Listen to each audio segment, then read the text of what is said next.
Bismillahirrahmanirrahim.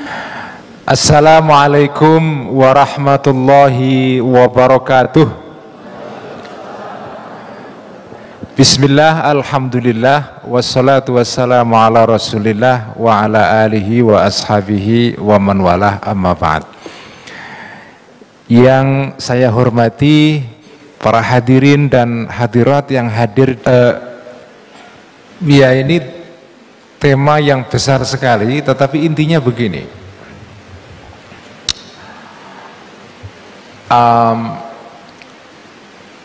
Demokrasi ini dalam pandangan saya di negara ini, dan saya pernah menulis mengenai soal ini di koran Kompas beberapa hari yang lalu dan menimbulkan banyak tanggapan. Demokrasi di Indonesia itu bagi saya ya itu sudah sampai kepada titik point of no return, tidak mungkin balik lagi.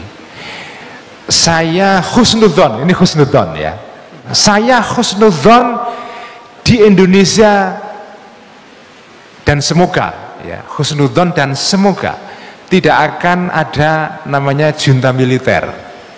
Saya husnudzon tidak akan ada kudeta militer, tidak akan ada kemungkinan kembali kepada era seperti era Orde Baru dulu. Itu keyakinan saya, dan untuk ini kita bersyukur alhamdulillah sebagai bangsa. Cuma masalahnya begini, demokrasi itu kalau dalam kacamata saya dan pandangan saya mengenai hal ini juga berkembang ya, tidak statis ya. Dulu saya menganggap demokrasi segala-galanya. Saya sekarang beranggapan bahwa demokrasi itu adalah salah satu saja dari kepentingan dan kemaslahatan bangsa. Ada kemaslahatan-kemaslahatan lain yang juga penting difikirkan. Saya tidak mau bicara detailnya karena nanti pasti akan menimbulkan banyak kontroversi. Tapi kerangka besarnya begitu. Maslahat masyarakat Indonesia itu bukan saja demokrasi, tapi ada soal kesejahteraan, ada soal keadilan, ada soal macam-macam. Jadi yang disebut dengan maslahat itu tidak tunggal, tapi masolih, banyak kemaslahatan. Nah kadang-kadang ada kemaslahatan yang satu tabrakan dengan maslahat yang lain. Dan kadang-kadang Anda harus disuruh milih itu. Dan pilihan inilah yang harus dilakukan oleh pemimpin. Dan ini tidak mudah. Jadi bagi saya, saya husnudzon, Indonesia akan terus demokratis. Ada naik turun, tapi tidak mungkin kembali kepada negara otoriter. Saya husnudzon. Tetapi saya tekankan, demokrasi bukan satu-satunya cita-cita bangsa. Tapi juga ada cita-cita bangsa lain yang harus dikejar. Kemajuan Indonesia ini supaya lepas dari istilahnya middle income trap misalnya, kesejahteraan supaya kita tidak terperangkap pada per kapita $5.000 sekarang. Kita juga harus naik per kapita kita suatu saat naik ke $15.000. Dan saya kepingin minimal kalau tidak anak saya, cucu saya lah. Saya mimpi cucu saya melihat Indonesia per kapitanya 15.000. Wah itu keren sekali. Kalau per kapita 5.000 saja Indonesia dapat kuota 240.000 haji. Bayangkan kalau per kapita kita 15.000. Berapa kuota haji yang harus disediakan oleh Saudi Arabia? Mungkin 1 juta mungkin. Kalau per kapita 5.000 saja Indonesia sudah membanjiri negara-negara lain dengan para peziarah. Sekarang ini yang ziarah itu kebanyakan orang Indonesia, orang NU maksudnya ya. Yang nggak NU yang nggak ziarah ya. Orang NU. Makam-makam di Arab itu sebetulnya yang ngurus dan ziarah itu orang Indonesia. Dan itu membawa devisa yang luar biasa bagi mereka. Itu baru 5.000. Coba kalau 15.000 itu makamnya Imam Bukhari di Uzbekistan, Imam Ghazali di Iran, Imam siapa namanya Fakhruddin Ar-Razi di Afghanistan, itu akan dibanjiri orang Indonesia itu. Dan itu ekonomi itu, the economy of ziarah. Wah, itu luar biasa itu nilainya itu ya, terutama bagi travel bureau itu wah luar biasa. Saya aja sudah mulai mengincer itu apa namanya ekonomi ini. Saya sudah mulai mengincer karena saya berharap Indonesia itu di generasi cucu saya itu kalau bisa 10.000, 15.000 kita sampai ke sana, masya Allah. Itu juga maslahat. Ini gini, ini problem apa ya?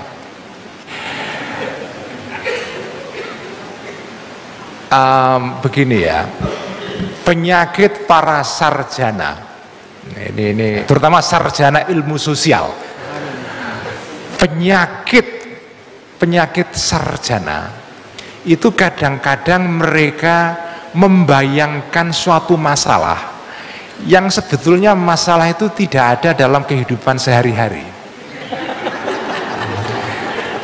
Demi kebutuhan teoritik, mereka membayangkan ada sesuatu soal, dan soal ini dianggap serius, digali terus-menerus karena menguntungkan, karena bisa menghasilkan artikel di jurnal, bisa menghasilkan profesor dan seterusnya. Dianggap masalah yang dibahas mereka ini adalah real issue.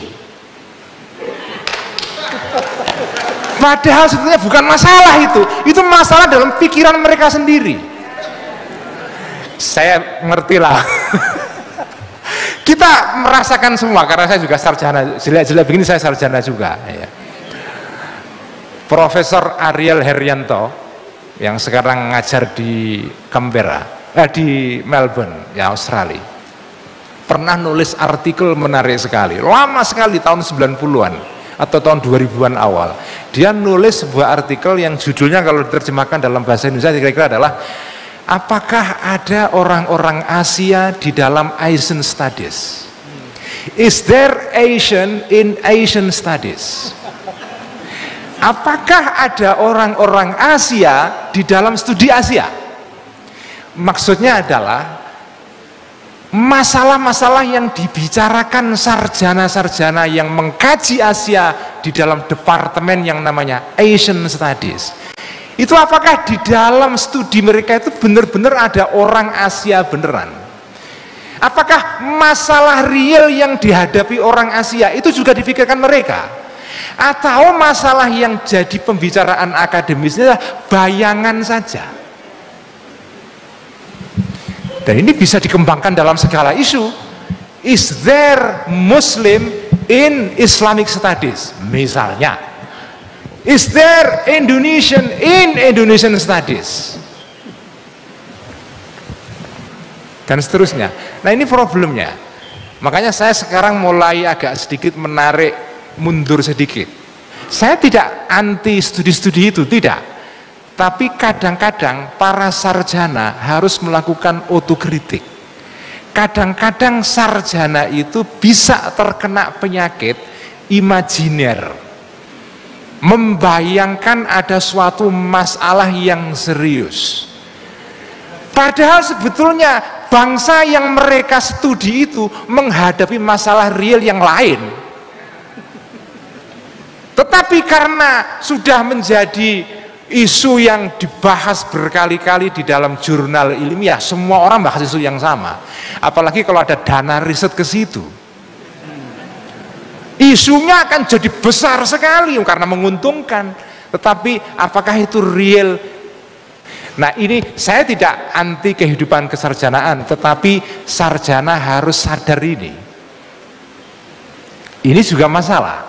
Kadang-kadang studi tentang Indonesia yang meneropong Indonesia dari satu segi tertentu dan diulek terus di situ,